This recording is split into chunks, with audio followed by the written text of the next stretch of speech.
Hi book lovers, I have a real treat for you today. I'm going to share with you some of my collections. We all fall in love with a certain type of book, do we not? And with a certain type of creator. And perhaps over time we start collecting in the series. Oh gosh, such a shock that I do that. I'm going to show you 6 of these collections. There are plenty more, but these are some of my absolute favourites. Okay, let's get started. The first one is by Alain Grée.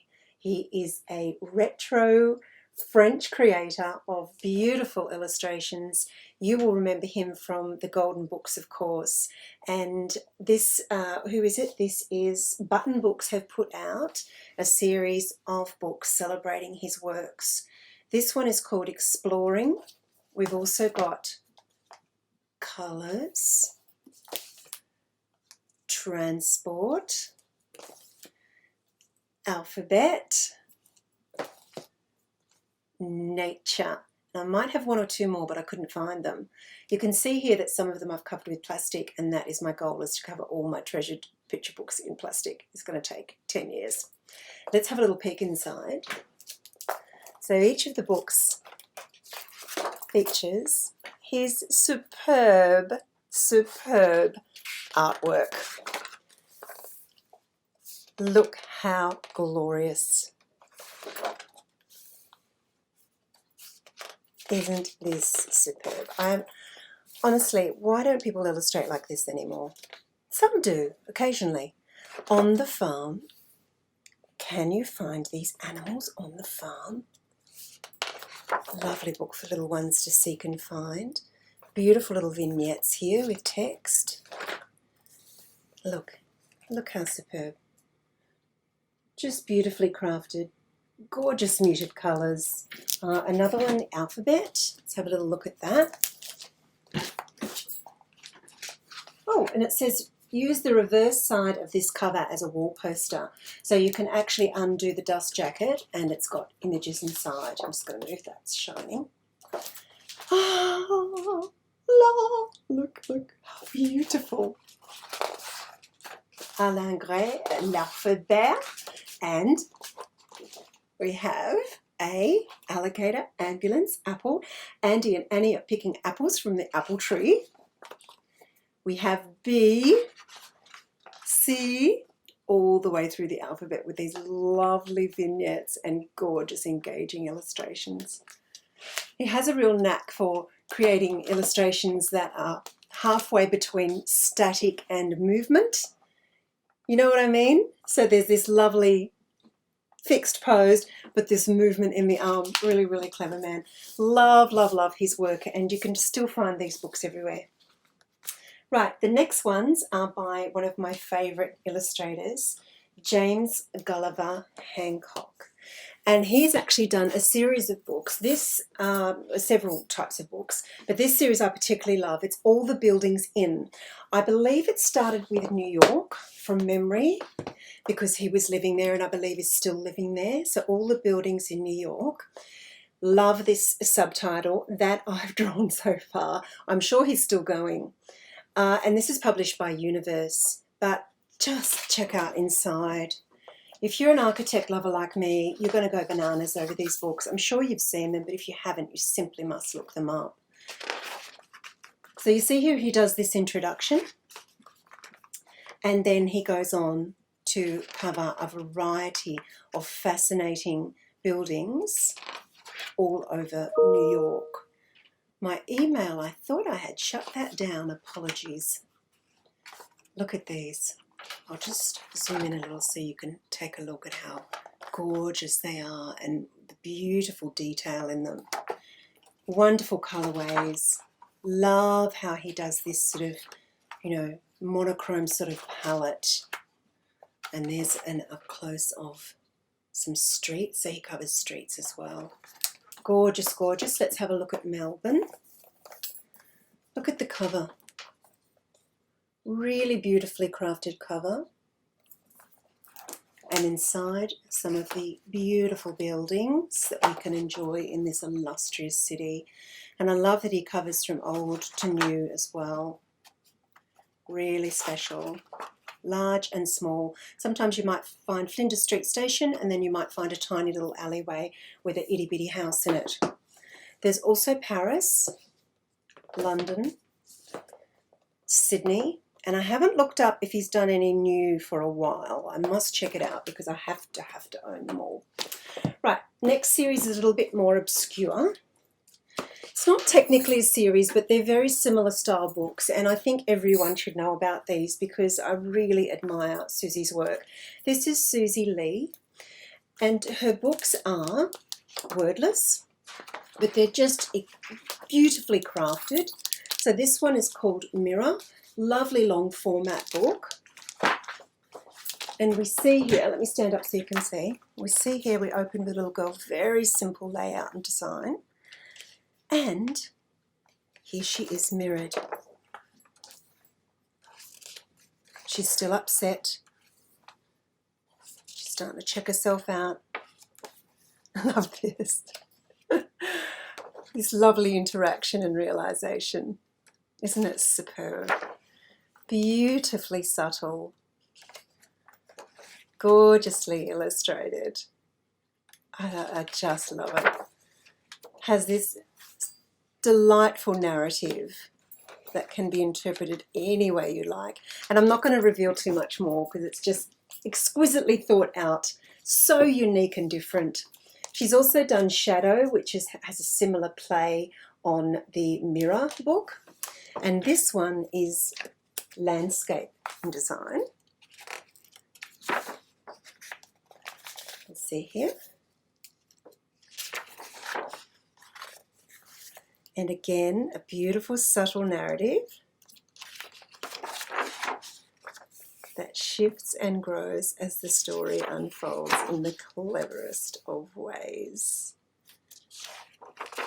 I just love the subtlety of wordless books. I know some people don't like them, and that just confounds me. I guess we're all different, but I love that they have a cinematic quality to them. They're like mini films, and they allow for interpretation by any reader, whether it's a child or adult, you know, whether it's the pet dog. We all get something from these wordless creations that provide an immense amount of subtlety. And just another one of hers as well, Wave. I take this to schools to show children about the power of wordless books because I don't think a lot of school libraries have wordless books because of obviously the text literacy thing that they're trying most admirably and importantly to impart in their children.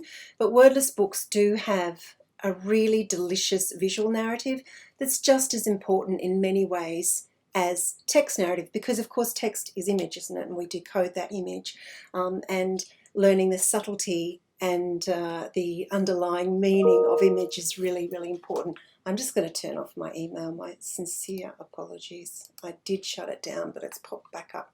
Right, Wave. So again, the subtlety in this book is just extraordinary. Here we have a little girl going down to the beach with the requisite seagulls lined up. And she's a little timid about this rolling wave. She reacts in a way that a young girl might react, of 5 years old or so. She's not impressed by the wave's response. Here she is saying bye-bye wave as it retreats. Naughty, naughty wave coming back again. She gets a bit stompy, a bit splashy, and then a little nervous. And I wonder what happens next. Anyway, it's just superb. Absolutely love the subtlety and design of her work. Next series is by the illustrious Yuval Zommer. Follow him on Twitter. He's great fun and he's extremely creative. He's done quite a few books. He did a fabulous Christmas book last year, and his big book of are some of my absolute favourites. Let's move those out of the way. So the Big Book of Bugs, I believe, was the first, and I've shown you his books before. I keep going on about them because they're just different, and it's just so nice to have different. I'm so tired of the same old, same old. Exquisite illustrations, beautifully crafted. He has such a knack for design and beauty. Little contents page, and this is aimed at much younger children. It has scant text, but interesting text, and beautiful illustrations. There's pockets of text all around so that the kids can engage with the text and the illustration and learn, of course, words by association to the text. But just look at the vibrancy and beauty, and what kid doesn't love a bug? It's just an exploration of gorgeousness. I think his next book was then the big book of beasts, and that has the same format with these. Just look. I mean, come on. Really special pages. Let's have a look at another one. Look how divine. Beastly footprints, so creatively clever. Some portrait pages, of course, Ice Age beasts. Then he did the book of birds, and I was bananas over this one because I'm obsessed with birds. Same format again, with landscape and portrait pages, and just stacks of vibrancy. Then came the big book of blue. So this is when we go under the ocean, and similar, beautifully crafted and designed content. Love, love, love, love, love it. And in May, the big book of blooms is out, and I've pre-ordered it, and I cannot wait for that. All right. I know that I go on, sorry, I'm wibble-wobbling. I go on and on about Owen Davey. So he has been featured in some of my other videos, so I'll just make this brief. But again, if you have not seen his series, starting with Mad About Monkeys Flying Eye books, then you got to get it. They're so inspiring, so beautifully crafted and designed and illustrated. Sensationally curated information, really, really special. After Monkeys, he went on to do Smart About Sharks. Then next was Crazy About Cats, followed by, I believe, Bonkers About Beetles, I think. Then Fanatical About Frogs, and his most recent, just released, Obsessive About Octopuses. Superb crafting, superb colouring, really talented creator. So do look those up for home and school. Right, okay, just a few more to go. I'll show you these. You've probably seen these by the extremely talented Jo Witek and Christine Roussey. This is Abrams Appleseed, I believe, yep. And these are these gorgeous creations. I think the first one might have been In My Heart, a book of feelings. And I know these cost a lot to produce, but gosh, I wish we'd do more of this in Australia. Look at this as we unfold the pages. Hi! We can see beautiful text, evocative and emotional text with strikingly fun illustrations and cutouts. Great for little ones and also children that are starting to read higher text. There's another one, All My Treasures, a Book of Joy. And this one, actually, I like how they shift things up. So this one actually isn't a cutout. It is cut out on the front. Then it has this lovely textured, sparkly UV'd star. But then as we open the pages, things shift a little. And this heart, I believe it pops open, yeah. So this one is like a pop-up. It's clever because it could have got kind of banal having the same old cutout for each book they put out in the series. So it'll pop up there. That's really, really cute. Little babushka dolls. It's just adorable. Okay, and then there was also one, in fact, there's been quite a few. Some of them I haven't got, or I have got them and have given them to my grandniece, Lexi. Hello in there.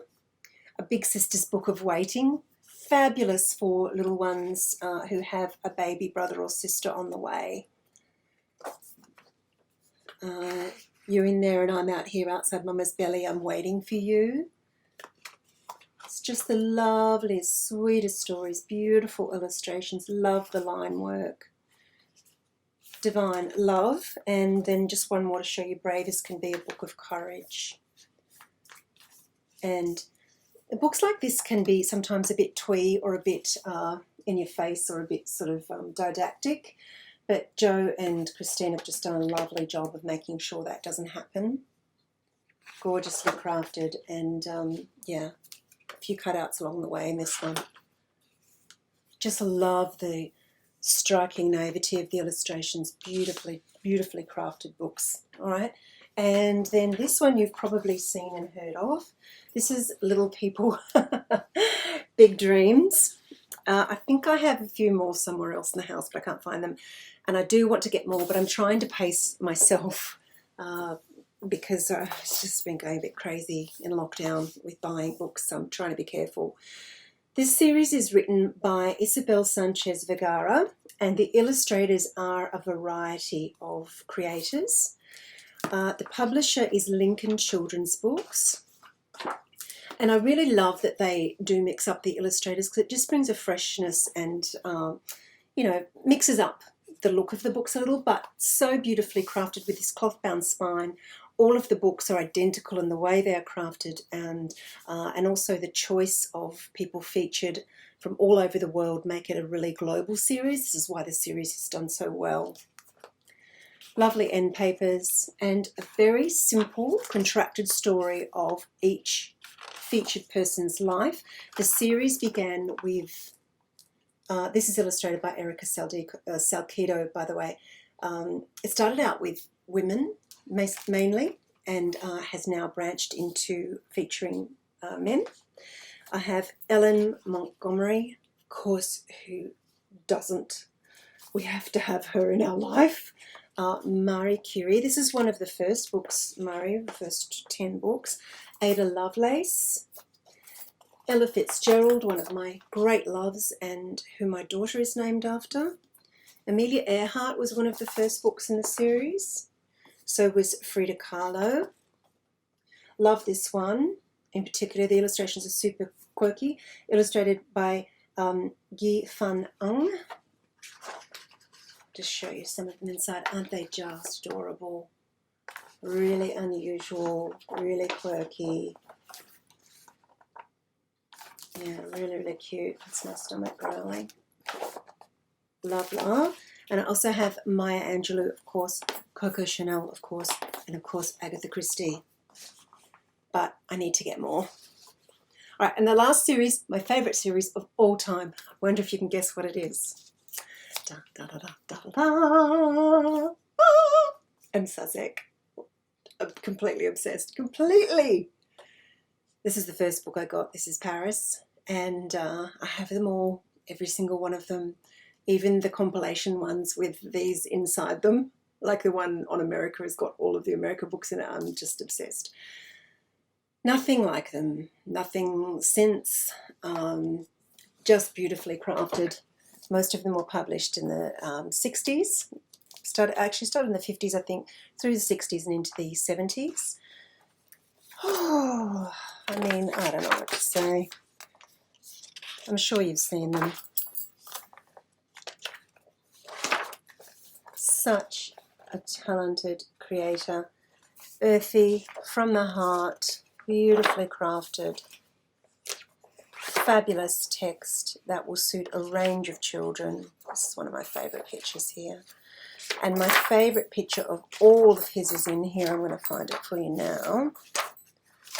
Let me see. Oh, here it is. This one.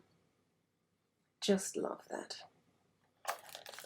Okay, this is Paris. I'll just show you. I have all of them. You can look them up online, but I'll just show you a couple here. This is Venice. Love that cornflower blue cover. This is Australia. This was one of his last books. That was done and published in the 70s.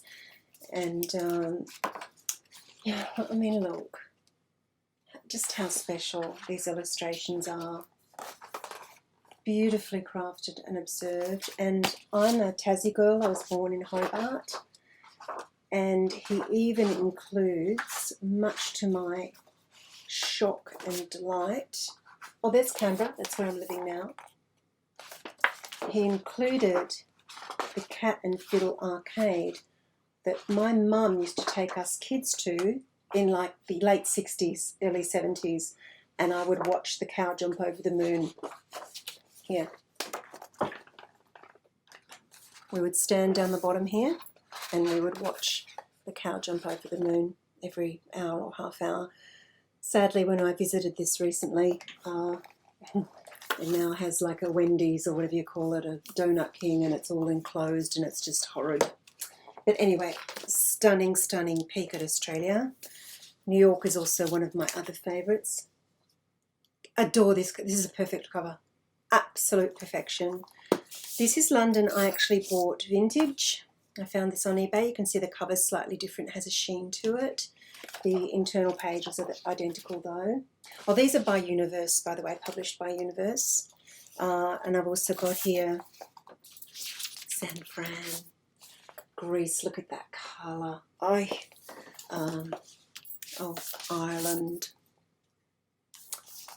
Edinburgh. Things are going to collapse here. They're getting awfully heavy. Israel, and it just goes on and on and on. And I also recently bought this absolute treasure. This is M. Sazek. It's like a visual biography of his life. It's just beyond beautiful. Look inside. Let me stand up again, sorry. I mean, you know. And then it also has some, let me just find some biographical content. Oh yeah, at the front here. So it talks about his other works, where he used to work, what he used to do. It has lovely personal items like letters and postcards and photographs and photos of him. Absolutely divine. This is M. Sazek, and that also is published by Universe. So there you go. There's a peek at some of my collected books. A lot more, but these are probably my favourites of all. I'm sure you have collected works as well that you're loving to pack your shelves with, and I hope these inspire you to look up some new books and some new book series. Hope you're all keeping well and are doing lots and lots of reading, because we need to be doing that more than ever right now. Okay, lots of love.